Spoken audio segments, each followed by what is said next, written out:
Hello and welcome back to the channel. Glad to have you here. Today's video we're going to do a short balcony tour where we show you what it's like to plant in the balcony and use as much minimal space as you can to plant different kinds of vegetables and different kinds of herbs. So here is the balcony. We've done a couple of different changes compared to last year's design. Last year's design was all crooked and it was all everything stuck to one another and there was hardly any seating space, so we've changed things around. We purchased a small 3-layer greenhouse, and here we have some sunflowers and we also have some cucumbers. Now in the last month or two, this whole 3-layered greenhouse was filled with different kinds of plants and different kind of herbs and things that we're propagating as well, including some rosemary and some fenugreek and a little bit of cress and some ginger plant, but we did get rid of some of these and gift some as well. I will see if I have any footage of the previous balcony design so I can post it up. Here we have the cucumber. I've planted 2 cucumber plants, mini cucumbers. They're specifically designed for fermenting, but they can be consumed with salads. They can also be consumed raw. So it's been a lovely experience planting these cucumbers. I also have 2 others as well right at the back, which I'll get to later on. And I've learned a lot of things about planting cucumbers, including how to fertilize them, how often to fertilize them. We fertilize our ones, we give our ones fertilizer every week. Every Thursday we give them a liquid fertilizer, and I'll talk about that shortly.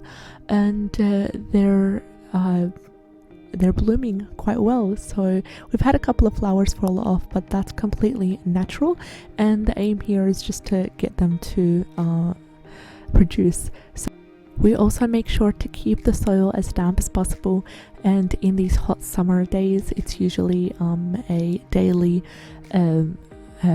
giving them water. So here I've got some flowers. I've got 2 pots of these beautiful lovely flowers that were discarded unfortunately by a neighbor of mine. She was moving houses and she left them out in the side of the road, said that they're free for anyone to pick them up. So we brought them in, we sprayed them, took good care of them, and they were half dead to be honest, but now they're blooming quite well, so I'm quite grateful for that.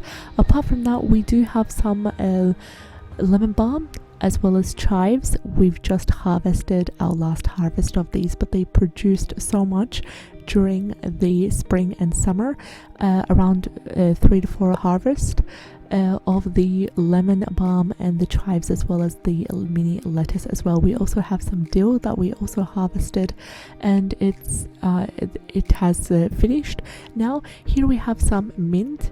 It's growing beautifully, and mint really can expand, and it really needs a big container or a big pot, gardening pot to be planted in, because it needs a lot of space to expand and a lot of space to grow as well. I did have 2 types of mint, this type of mint, and I also had spearmint as well, and I find that the spearmint is much more easier to regrow, so I could cut some cuttings of it and get it to root in water in about a week and a half. But with this type of mint there's been some struggles. In this container I did have a beetroot plant, and I also had some carrots. Now here we had a big berry bush that produced only a little bit, and then we had to cut it off in preparation for the next spring. So there's more silver beet right over here. We did plant around 3 containers of silver beet, plenty of greens for salads to add in soups and smoothies, and it's been growing beautifully. The only thing with silver beet is it did take quite a while, around a month and a half to sprout. We had some time right here, which as you can see has all dried up, but it gave us quite a bit of a harvest.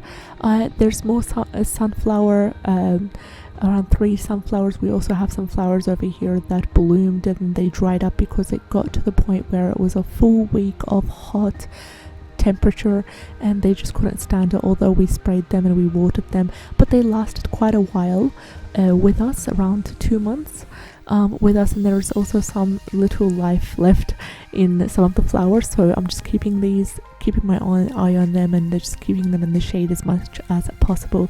There is some carrot greens over here from leftover carrot seeds. We just sprinkled these, and this is the third mini cucumber plant, along with some beetroot and also another cucumber plant right here. Now I was concerned about these two because I felt like they were squeezed, and to be honest it was more of a unplanned sprouting of the seeds, because I had my son, my toddler son, come into the balcony about 2.5 months ago and just sprinkle some seeds all over the the empty container, and 2 of the cucumbers sprouted, so I decided to keep them. There's some lovely sunflowers right here about to bloom, more carrot greens as well. Now these ones I've been chopping off regularly for smoothies and for salads.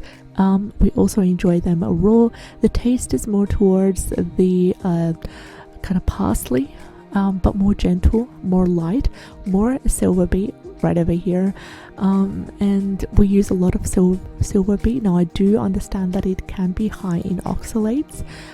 We tend to make smoothies with a small amount of silver beet each 2 to 3 days a week. And I've made a tutorial on the kids smoothies with silver beet and the carrot greens as well, so the link will be in the description box below. These have already started to seed, started to flower, so shortly in about a week or 2 I'll cut them all off. I'll use them in pastries and make some different recipes with them. And in regards to the seeds, I'll dry them up in hopes to use them next spring. So I hope you enjoyed today's video. I just wanted to show you what it's like to use as much small space as possible in the balcony to try to plant things, and I'm very sure that the small greenhouse that we had has helped us vertically plant and grow things as well. So thank you so much for watching till the end. Take care and have a great day. Bye bye.